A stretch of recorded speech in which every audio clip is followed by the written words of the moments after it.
Syahadat ini, rukun Islam pertama ini merupakan ruh atau nyawa atau jiwa daripada ibadah sholat.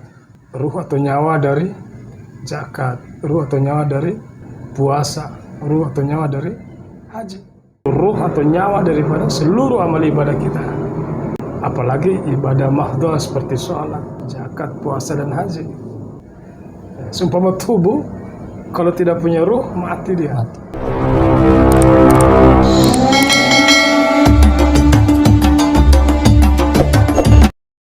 Saya mau bertanya mengenai rukun Islam. Mungkin dimulai dari rukun Islam yang pertama, yaitu syahadat, Bang. Dan apa korelasinya dengan rukun-rukun Islam yang selanjutnya? 5 rukun Islam ini satu kesatuan yang tidak boleh terpisah. Jadi dia satu kesatuan, saling kait-mengait satu dengan yang lainnya.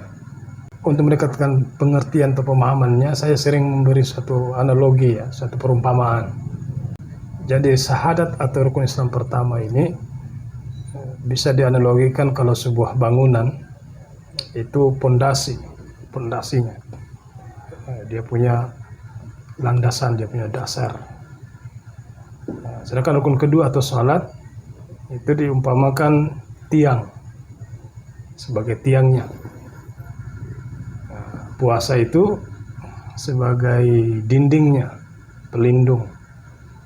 Zakat itu sebagai perabot atau isi rumah. Sedangkan haji, rukun Islam kelima, itu seumpama atap yang menaungi semua bagian daripada bangunan itu. Nah, kita berbicara tadi tentang syahadat, Ya, syahadat. Syahadat itu penyaksian atau pengakuan atau bersaksi bahwa tidak ada Tuhan selain Allah dan Nabi Muhammad adalah utusannya atau Rasulullah. Terbagi dua ini penyaksian atau syahadat. Maka disebut syahadatain, kan? Ada syahadat tauhid, itulah la ilaha illallah atau la ilaha illallah. Yang kedua adalah syahadat Rasul, wa asyhadu anna Muhammadar Rasulullah. Itu. Jadi ada syahadat tauhid, syahadat Rasul. Sebab saat ini dalam kaidah terutama bagi para ahli sufi, ahli tasawuf, bahwa asyhadatu ruhus shalah wa ruhuz zakat wa ruhus siyam wa ruhul hajj. Syahadat ini, rukun Islam pertama ini merupakan ruh atau nyawa atau jiwa daripada ibadah sholat. Ruh atau nyawa dari zakat, ruh atau nyawa dari puasa, ruh atau nyawa dari haji. Ruh atau nyawa daripada seluruh amal ibadah kita. Apalagi ibadah mahdhah seperti sholat, zakat, puasa, dan haji. Seumpama tubuh, kalau tidak punya ruh, mati dia. Sholat tanpa syahadat, artinya sholat mati yang kita Tidak. bawa ke hadapan Allah. Sholat mati tidak berguna. Itulah disebut sholat yang tidak khusyuk, karena tidak ada syahadat di dalamnya. Apa sih syahadat? Syahadat itu bersaksi, atau menyaksikan, atau persaksian.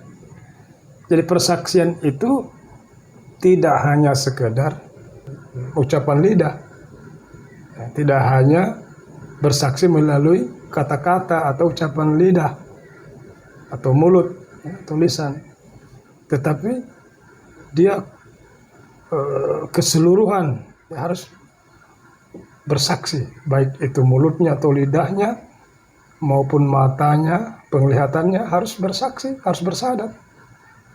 Tentu dengan pandangan, dengan penglihatan. Telinga juga begitu, harus bersyahadat, harus bersaksi dengan pendengaran. Hidung juga begitu, harus bersaksi dengan pernapasan, penciuman. Tubuh juga harus bersyahadat, bersaksi dengan gerak dan diamnya, aktivitasnya. Harus dalam kondisi bersaksi bahwa tidak Tuhan selain Allah, Muhammad adalah Rasul. Jadi bukan cuma ikrar lisan, Jadi kalau dikatakan orang sudah bersyahadat melaksanakan rukun Islam pertama itu, ya minimal terpenuhi tiga syarat, tiga hal ya. Apa itu? Iqraru fil lisan, kalimatut tauhid, terucap dengan lidah, dua kalimat syahadatnya. Asyhadu an la ilaha illallah wa asyhadu anna muhammadar rasulullah. Itu syarat pertama, tapi belum tuntas itu, belum. Yang kedua adalah mesti tasdiqum bil qalbi. Mesti dibenarkan oleh hati. Lalu yang ketiga, wal amalu fil arkan.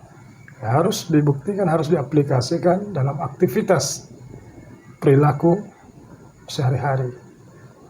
Jadi tiga syarat, tiga hal ini mesti ada. Barulah disebut kita bersyahadat atau bersaksi. Ya gitu. Ini kan kalau secara umum kan diketahui bahwa yang namanya itu orang bersaksi hanya diukur dari apa yang kita lihat. Ya. Hanya melalui hanya secara umum kan dipahami hanya melalui indera penglihatan. Nah tadi kan Puang jelaskan itu kan bahwa bahkan ketika kita diam itu harus bersaksi. Nah, berarti kan di indera kita yang lain ini kan bisa dibilang harus bersaksi juga. Itu maksudnya bagaimana itu penjelasannya, Puang? Seumpama kayak kita punya penciuman, kita punya pendengaran. Bagaimana penjelasannya itu, Puang?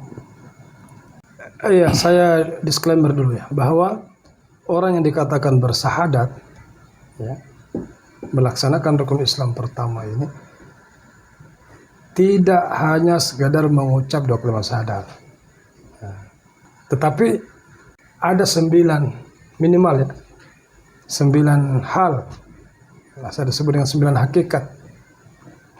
Apa itu?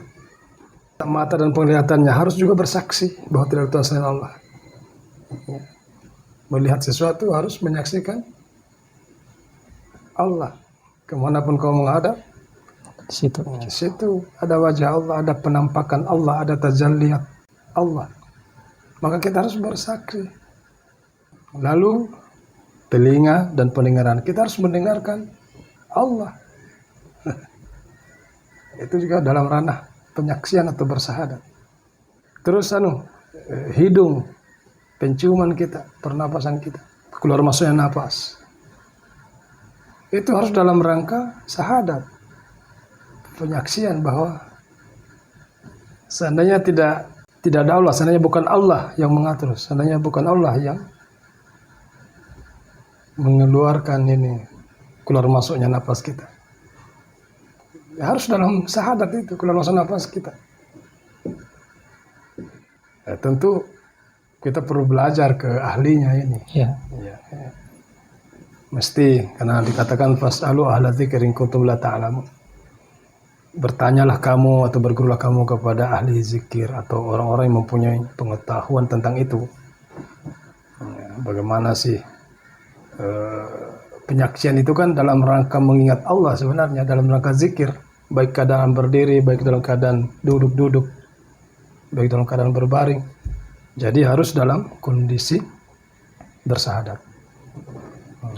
Maka yang tadi saya bilang minimalnya 3 orang dikatakan bersyahadat kan, ucap 2 kalimat syahadatnya di lidah, di mulut, benarkan dalam hati ucapannya itu, kalimat itu, makna daripada 2 kalimat syahadat itu, dan diamalkan dalam aktivitas keseharian kita.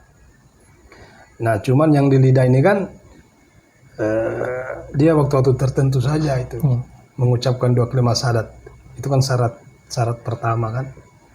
Misalnya saat dalam sholat tahiyat, ketika menunjuk itu ucap 2 kalimat syahadat. Ketika kita ijab kabul nikah, kita ucap 2 kalimat syahadat. Saat anak-anak dihitan, sunnah. Saat apalagi mu'alaf, orang Islam, ucap 2 kalimat syahadat. Tidak perlu setiap saat. Tapi tasdiqum bil qalbi, pembenar yang dibenarkan dalam hati apa yang 2 kalimat syahadat yang kita ucapkan tadi itu harus fi kulli saat. Harus setiap saat, kapanpun, dimanapun, dalam kondisi apapun, baik dalam keadaan berdiri, dalam keadaan duduk, maupun dalam keadaan berbaring. Harus ingat Allah, harus bersaksi bahwa memang tidak ada ilah kecuali Allah. Dan buktinya itu terlihat pada perilaku Muhammad. Itu. Nanti ini ada kajian dalamnya itu, bagaimana mengenal syahadat Rasul ini. Bagaimana penyaksian kita kepada Rasulullah Muhammad SAW, baik zahir maupun batinnya. Termasuk juga zahir dan batin kita. Zahirnya kita harus dalam kondisi bersaksi bahwa tidak Tuhan selain Allah. Badan ini, kaki, tangan, harus dia dalam kondisi bersyahadat, baik dengan gerak maupun dengan diam. Makanya kalau kita lihat orang berzikir itu kan gerak-gerak badannya kan. La ilaha illallah.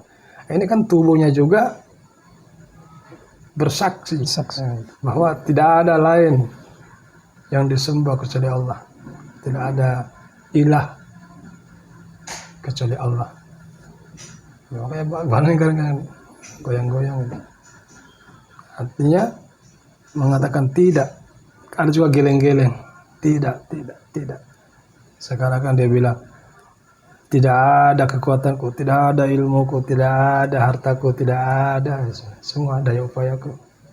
Itu kan dia goyang, la ilaha illallah, la ilaha illallah, la ilaha illallah. Jadi gerakan ini juga bersaksi.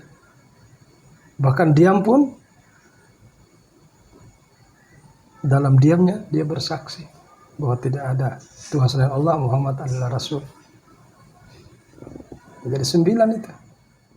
Mata dan penglihatan, telinga dan pendengaran, hidung penciuman pernapasan, mulut perkataan suara, badan dengan perasaan atau rasa, gerak, diam, zahir, batin. 9. Ini adalah 9 hakikat yang perlu kita pahami, yang kita belajar di seorang yang paham tentang itu atau mursyid.